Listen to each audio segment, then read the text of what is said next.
I am with not one Alex, but two Alexes, and we are going to get some incredible analysis on what's going on in the world right now.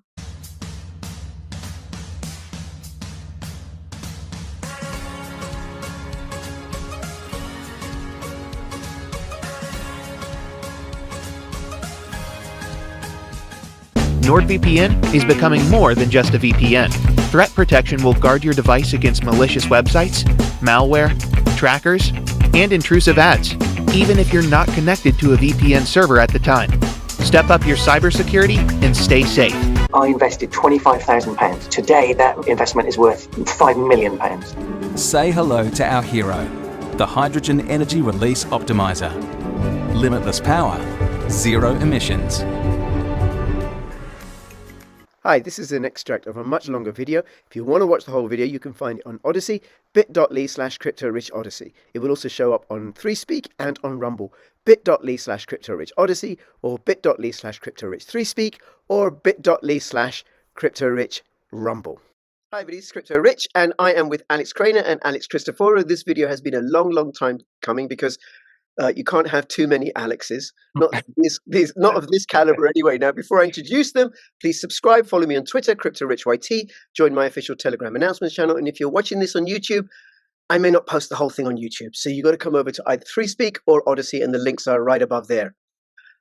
Okay, Alex Christoforou from the Duran. I'll have all the links in the description below. The incredible analysis that you and your partner, Alexander Mercouris, do. And I know Alexander is incredibly busy. Incredibly busy, and I know you're busy for different reasons. And Alex Krainer, thank you. And you're Naked Hedgie, and I'll have all the links in the description below so people can find your work. Okay, now Alex Krainer, it has been a very quiet Christmas. We're recording this on December the 27th. There's been absolutely nothing going on, and I'm just like, well, 2024 is going to be so dull and boring. I'm sure of it.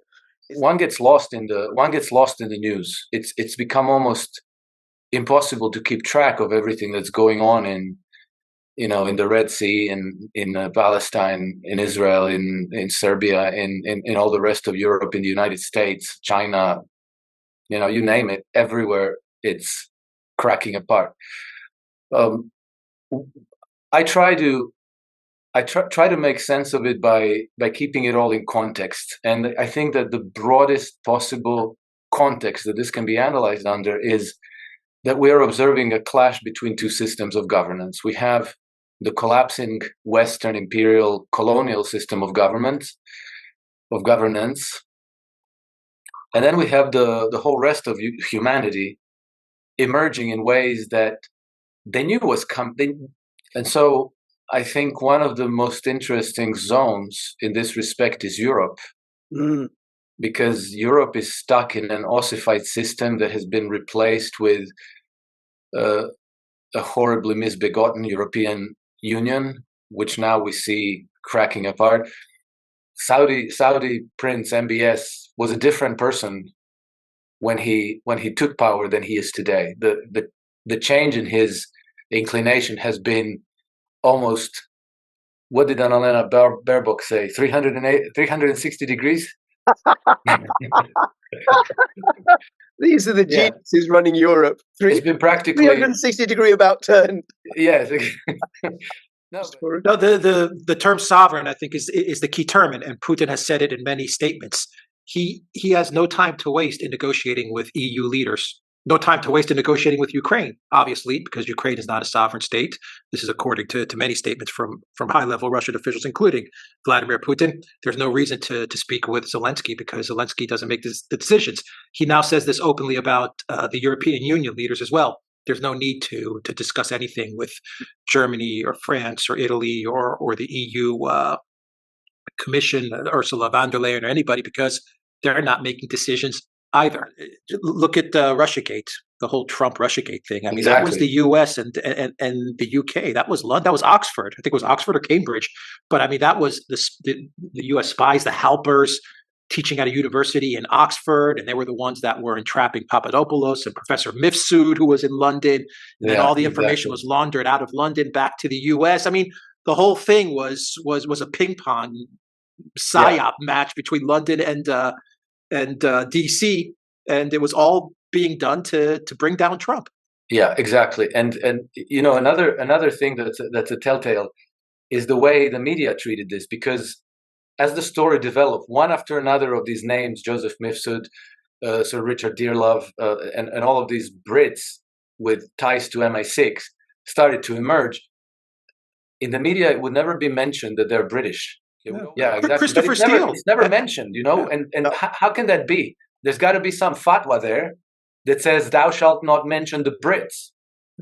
The numbers of immigrants coming in, migrants. Now I want to say for people watching, right? I'm first generation. I was born in Pakistan, and I came to the UK when I was 5 years old.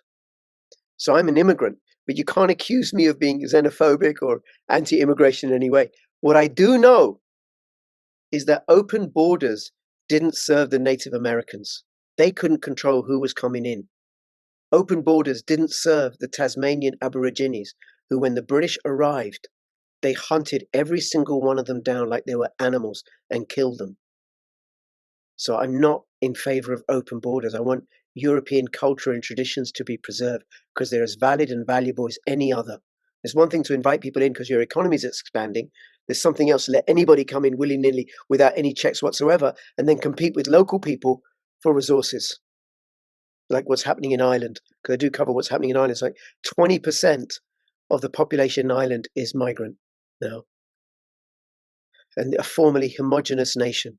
But until the EU breaks apart and each country has to then look after its own interests, that's when I think you're going to see change happen with regards to immigration. But going deeper into it, the conflicts have to end. Libya, Syria, you know, everything that Obama was doing in Somalia. He was bombing Somalia. I mean, you know, if you look at the last 10 years, Iraq, look at the last 10 years, 15 years, I mean, you know, the collective West, they've completely demolished the Middle East and North Africa. They completely demolished it. Mm. And so, yeah, I think we are seeing this starting to change.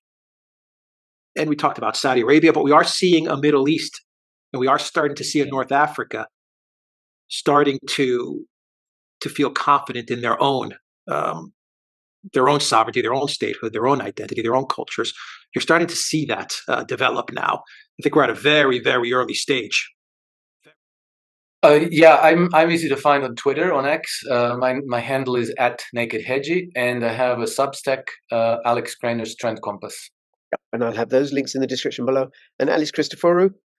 You can find us, the best place to find us is theduran.locals.com, and you can also find us on pretty much every major platform, from YouTube to Twitter to Rumble, ODYSEE, BitChute, Telegram. Are you still on platforms? And Rockfin as well. Rockfin and Rumble, and okay. We're on all the platforms, yeah. Quality conversation. I've learned so much from both of you, and also from you, Alex, and look forward to having both of you back on again. For everybody who's watching, please subscribe. Check these guys out, their channels and everything. And between now and when I see you next, please keep filling your pockets with freedom and decentralization. This is Crypto Rich and Crypto Alex signing out. All the best. Bye-bye. Thank you very much. Bye-bye.